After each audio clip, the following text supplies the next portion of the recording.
اور مجھے کیا موقف لینا چاہیے اپنے ذاتی زندگی میں. مجھے کہاں کھڑے ہونا چاہیے؟ کیا مجھے طاقتور کے ساتھ کھڑا ہونا چاہیے یا جس کے ساتھ ظلم ہو رہا ہے اس کے ساتھ کھڑا ہونا چاہیے موقف کی حد تک؟ تو میں یہ ڈاکٹر صاحب کی بات کے تائید میں یہ کہنا چاہتا ہوں. اچھا سر، میں ایک گزارش کرنا چاہوں گا آپ سے کہ ہمارے سماج میں جو ایک سوچ کا فقدان ہے اس کو کیسے اوور کم کیا جا سکتا ہے؟ سوچ کا فقدان سے کیا مطلب ہے؟ ہمارے یہاں تو لوگ جیسے بہت آپ اوور تھنکنگ کرتے ہیں ہمارے یہاں تو لوگ. اور جو آپ نے پوائنٹس بتائے ہیں ان پوائنٹس کی روشنی میں اگر ہم دیکھیں چیزوں کو تو اوور تھنکنگ تو یعنی وہ ہر چیز کو آپ نے جیسے فرمایا کہ اوور تھنک کرتے ہیں، تو وہ یہ جو یعنی جو ہماری ایک فکر ہے، ہمارے پاس کسی قسم کا کوئی روڈ میپ نہیں ہے، ہم صرف اور صرف ایک لگے بندی باتوں کے اوپر چل رہے ہیں جیسے آپ نے پہلے فرمایا. تو یہ جو یعنی اس پرسپیکٹو میں ہے کہ ایک یعنی یوں کہہ لیں کہ کلونیلزم کے انڈر ہی چل رہا ہے سارا کا سارا سلسلہ. اگر سوچ ہوتی تو ہم اس سے باہر نکل چکے ہوتے. دیکھیے میں آپ سے یہ دیکھیے کہ کوئی بھی پرابلم چاہے وہ چھوٹی ہو یا بڑی ہو، اس سے نکلنے کا آغاز جو ہے وہ اویئرنیس سے ہوتا ہے. یہ میں ادھر اور سمپل کر کے آپ کی خدمت میں عرض کر رہا ہوں. جب تک آپ کو یہ پتہ نہیں چلتا کہ آپ بیمار ہیں، تب تک آپ علاج کے لیے کوئی سٹیپ نہیں لیتے. پہلا کام جو کسی بھی بیمار کو بیماری سے نجات پانے کے لیے کرنا ہے وہ یہ کہ اس کو یہ پتہ چلنا چاہیے کہ وہ بیمار ہے. دوسری بات ڈاکٹر یہ پتہ چل گیا آپ کے بتانے سے، یہ پتہ چل گیا. اب جو ناظر ہے ہمارا دوست، جو کوئی میرا دوست سن رہا ہے، وہ کہتا ہے ہاں جی ہم تسی دس دیتا ہے، you have taken so much time to tell us. اب بتائیں پھر، اب پتہ چل گیا بیمار ہیں تو اب بتائیں نا کوئی. اب دوسرا اس کا جو سٹیپ ہے وہ اپنی بیماری کو ڈائگنوز کریں. ٹھیک ہے، آپ کا ڈائگنوز، اس کی نوعیت کیا ہے؟ کیا آپ اس لیے بیمار ہیں کہ آپ نے خدا کے حکم کی سرتابی کی ہے؟ آپ اس لیے بیمار ہیں کہ میں آپ سے ایک بات یاد آئی ہے. بھٹو کی پھانسی جو ہے 79 کی بات ہے، 79 کی بات. اچھا 1980 کی میں شاید بات آپ کو سنا رہا ہوں. میں اپنے دیہات میں بیٹھا تھا، گرمیوں کے دن تھے، احمد پور سیال ہمارا دیہات ہے، وہاں بیٹھے تھے. تو اس بات پہ گفتگو ہو رہی تھی کہ بھٹو صاحب کو پھانسی دے دی ہے، اچھا ہوا برا ہوا. لوگ جیسے ہوتی ہے رات کو چارپائیوں پہ بیٹھے تھے باہر، تو سب باتیں ہو رہی تھی. تو وہ جو میرے جو ماموں وغیرہ ہیں وہاں، ان کا ایک آدمی تھا جو ان کے یہ جو گائے اور بھینسیں ہیں ان کی دیکھ بھال کرتا تھا. تو وہ بھی بیٹھا ہوا تھا وہیں پہ. تو ساری گفتگو ہو رہی تھی. تو اس نے بڑے جب 1-2-3 گھنٹے کی گفتگو ہو چکی تو وہ کہنے لگا صحیح میں کچھ آٹھا. تو انہوں نے کہا کہ ہاں جی بالکل بتائیں. تو اس نے کہا کہ میں کو نہیں پتا بھٹو صاحب کی ہو جائے بندہ آئی کیا کیتا ہے تو پھانسی کھیڑی وجہ نال تھا یہ. پر میں کو ایک گل پتا ہے کہ میں غریب ہاں، ایک گال سب کو پہلے میں کو بھٹو ڈسی آئی. آپ یقین نہیں کریں گے کہ یہ جملہ آج 1980 کی بات ہے، میں کہہ رہا ہوں، یعنی آج 40 سال پرانا یہ جملہ ہے. وہ اس کی تو ہڈیاں بھی اب مٹی میں مل گئی ہوں گی. آج بھی میرے ذہن میں یہ ترازو ہو گیا جملہ کہ اس آدمی کو پہلی دفعہ یہ بات کہ وہ غریب ہے یہ بھٹو نے بتائی تھی. آپ بھٹو کو جو مرضی گالیاں دیں، آپ جو مرضی اس کو نام دیں، اس کی تعریف کریں، توصیف کریں، اس پہ تنقید کریں، تبرہ کریں، جو مرضی کریں، لیکن یہ کام تو وہ کر گیا نا. اب اس سے کچھ نکلا نہیں نکلا یہ الگ گفتگو ہے.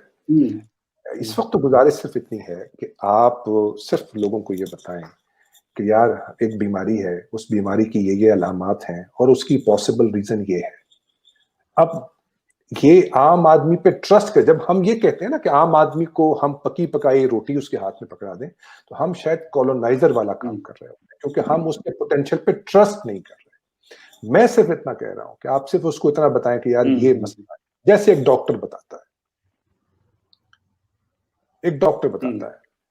اور اس کے بعد اس کو کہتا ہے کہ یار یہ ہے، یہ اس کے پاسبل سولوشن ہیں، دیکھو جا کے.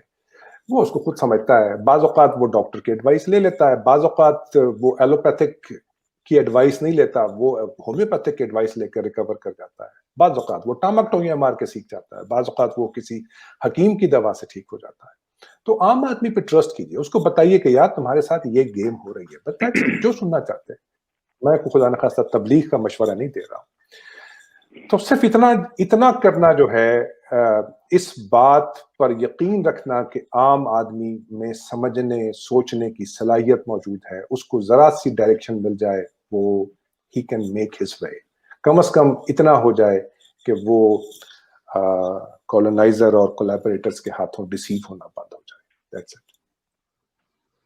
اچھا سر، ایسے حالات میں جب آپ ان کو ایجوکیٹ کرتے ہیں، ان کو بتاتے ہیں چیزیں، تو اس کے اگینسٹ میں جو کالونائزر ہیں یا جو سہولت کار ہیں، وہ ایک فضا پیدا کرتے ہیں، خوف. ٹھیک ہے، تو خوف کی نفسیات سماج پہ کس طرح اثر انداز ہوتی ہے سر؟ خوف کس طرح سے سماج کے جو ہے نا، میں عرض کر دیتا ہوں. دیکھیے، خوف کی ایک بڑا کنٹروورشل کانسیپٹ ہے جو فنون نے جس پہ لکھا ہے، بہت کنٹروورشل ہے، وہ ہے وائلنس. اس کی جو آخری کتاب ہے، آخری تو نہیں کہنا چاہیے، جو اس کی بڑی مین کتاب ہے، ریچڈ آف ارتھ، افتادگان خاک کا جس کے نام سے جس کا ترجمہ ہم نے کیا ہے اردو میں. انہوں نے اس پہ وائلنس پہ اس نے کہا کہ یہ جو وائلنس ہے یہ بہت ضروری ہے کالونائزڈ کے پارٹ پر، کیونکہ کالونائزیشن جو ہے وہ وائلنس کے بغیر نہیں ہوتی، اور کالونائزیشن سے نجات پانے کے لیے وائلنس بہت ضروری ہے. اب یہ بڑا پیچیدہ کانسیپٹ ہے، لیکن میں عرض کرتا ہوں. ایشو یہ ہے کہ آپ نے اس خوف کو سمجھنا ہے. میں آپ سے عرض کروں کہ جب وائلنس آپ کی سوسائٹی پر بہت گریو وائلنس ہو رہا تھا ضیاء الحق کے دور میں، اس وقت آپ کو اس کی انڈرسٹینڈنگ تھی اور ہم نے بہتر پرفارم کیا. جو پوئٹری، جو لٹریچر ضیاء الحق کے معاشرے میں، ضیاء الحق کے ماشاء اللہ میں پروڈیوس ہوا ہے، ویسی پوئٹری، ویسا لٹریچر پرویز مشرف کے زمانے میں پروڈیوس نہیں ہو سکا. اب پوچھئے کیوں، جا کے پوچھئے اپنے ادیبوں سے کیوں نہیں ہو سکا. میں نے پوچھا ہے، یہ کسی کے پاس کوئی جواب نہیں ہے. میں آپ کو ایک شعر سناتا ہوں. ملتان کے ایک شاعر ہیں، بہت نوجوان تھے اس وقت، ان کا نام ہے اتھر، ممتاز اتھر. شعر سنیے، دیکھیے کہ سوچوں کو میرے سامنے شل کر دیا گیا، ایک مسئلہ تھا خیر سے حل کر دیا گیا. یہ شعر سنیے. لہروں میں ارتعاش اسے ناپسند تھا، لہروں میں ارتعاش اسے ناپسند تھا، دریا کو ایک لمحے میں تھل کر دیا. یہ سوچئے کہ یہ شاعری جو ہے یہ ارلی 80s میں ممتاز اطہر صاحب کر رہے تھے، نوجوان شاعر، یہ شاعری ہو رہی تھی. بڑا شعر، ایک آپ مجھے بڑا شعر نہیں سنا سکیں گے جو پرویز مشرف کے دور میں ہوا، جو طالبان کے ٹیررزم میں ہوا ہو. نہیں. کیوں؟ کیونکہ وہ جو وائلنس تھا، خوف تھا، وہ جو خوف تھا، ضیاء کے زمانے کا خوف تھا، وہ آئیڈینٹیفائیبل تھا، اس کی شناخت ممکن تھی.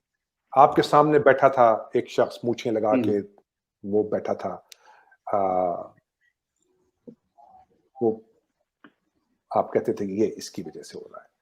اخبار میں جب خالی چوکٹا چھپتا تھا تو آپ کو پتا ہوتا تھا یہ کہاں.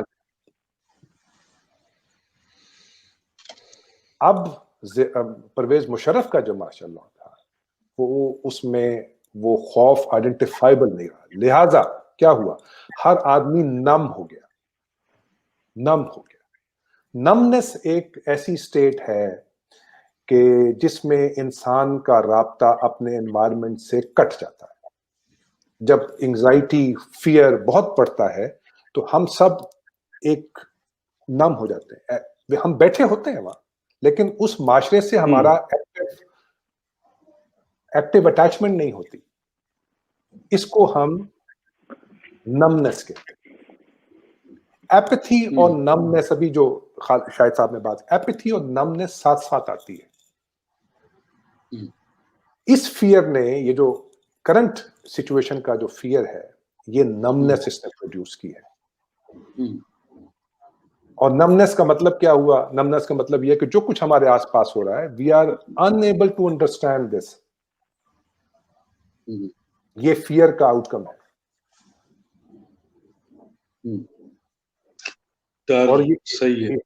اور یہ اتنا خوفناک ہے، یہ اتنا خوفناک ہے کیونکہ اس میں آپ نے فیئر انٹرنلائز کر لیا. اب وہ خوف آپ کے اندر ہے.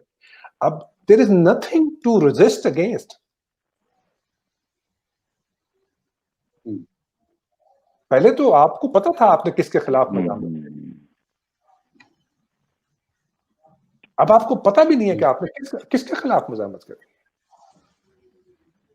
رزلٹ کیا نکلتا ہے کہ ہر کوئی یہ سمجھتا ہے کہ یہ جو آپ نے ایسے میں پھر گلٹ آتا ہے کہ شاید یہ خدا کے احکامات کی پابندی نہ کرنے کا نتیجہ ہے. یہ میرے جو برے اعمال ہیں ان کی وجہ سے زلزلے آتے ہیں، میرے جو برے اعمال ہیں ان کی وجہ سے سیلاب آتا ہے، ان کی وجہ سے برے حکمران ہم پہ مسلط ہو جاتے ہیں. کیونکہ یہ خوف ہے جو اندر ہے، باہر نظر نہیں آ رہا. تو اب آپ کی سمجھ میں نہیں آتا کہ آپ نے لڑنا کس سے ہے. ڈپریشن ہے، ایک بے حسی ہے. آپ لوگوں کے چہرے دیکھیں، اترے ہوئے چہرے ہیں، سوجی ہوئی آنکھیں ہیں، بے خوابی کے مریض ہیں، لیگزوٹنل پھانکتے ہیں. ایک فارمیسسٹ نے مجھے کہا کہ پاکستان میں لوگ لیگزوٹنل اور زینکس جو ہے وہ چنے کی طرح پھانکتے ہیں. پتہ نہیں ان کے ساتھ ہو کیا رہا ہے. بڑا بڑا اسکالر آپ کا جو ہے وہ ڈپریسڈ اپنے ککون میں بند ہیں. ہمارا سوشل انٹریکشن جو ہے وہ نہ ہونے کے برابر ہے. ہر کوئی ایک دوسرے کے خلاف ہے، ایک دوسرے سے ڈر آتا ہے، بات نہیں کرتے. سوشل انٹریکشن جو ہے وہ اتنا سپرفیشل ہے، اتنا سطحی ہے کہ اس سے کوئی میننگ فل ڈائلاگ پروڈیوس نہیں ہوتا. میں جانتا ہوں ضیاء کے زمانے میں لوگ مل کے بیٹھتے تھے، خوف کی حالت میں ہوتا تھا، لگتا تھا کہ پولیس آ جائے گی، اس کے باوجود بیٹھتے تھے، باتیں کرتے تھے، لوگ لکھتے تھے، بولتے تھے، شاعری کرتے تھے. اختر حسین جعفری کی شاعری دیکھیں، لوگوں کو آج بھی یاد ہے. میرا کزن مرحوم ہو گیا، ٹی وی میں پروڈیوسر تھا. اس نے کوئی بہت اچھے شاعر نہیں تھے وہ، اور نہ کوئی ریگولر شاعر تھے، مگر ضیاء بھٹو کی موت پہ اس کی نظم کی 2 لائن سناؤں آپ کو. سلام اس پہ جو چڑھ کے پھانسی یہ بتا گیا ہے کہ میرے قاتل تمہارے دشمن زمیں کے رنگ کی وردی پہن کے زمیں کا سودا چکا رہے. 4 لائنوں کی نظم تھی، 4 لائنوں کی نظم تھی، اور ایسے وائرل ہوئی. اس زمانے میں کوئی واٹس ایپ نہیں تھا، اس زمانے میں کوئی فیس بک نہیں تھی، لیکن 4 لائنوں کی نظم، اور اتنی بڑی نظم ہے، آپ سوچئے ذرا. تو اب یہ جب بڑا لٹریچر پروڈیوس ہونا بند ہو جائے کسی زمانے میں تو سمجھ لیں کہ خوف نے کچھ ایسا ضرور کر دیا ہے کہ آپ کے جتنے بھی تخلیقی، آپ کے کریٹو سورسز تھے وہ دے آر ڈرائیڈ آؤٹ. یہ خوف ہے.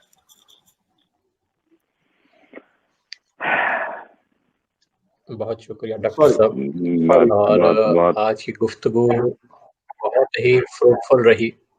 اور ڈاکٹر اختر علی سید صاحب، آپ کی باتوں سے ماشاءاللہ بہت کچھ سیکھنے کو ملا اور بہت چیزیں واضح بھی ہوئیں. اور شاہد عثمان صاحب، آپ کا بھی بہت شکریہ کہ آپ نے وقت نکالا اور سلمان یونس صاحب سر آپ کی بہت محبت، بہت بہت شکریہ. تو شکریہ آپ کا، شاہد صاحب کا، سلمان صاحب کا بہت شکریہ. بہت شکریہ جناب. السلام علیکم ورحمۃ اللہ وبرکاتہ. وعلیکم السلام.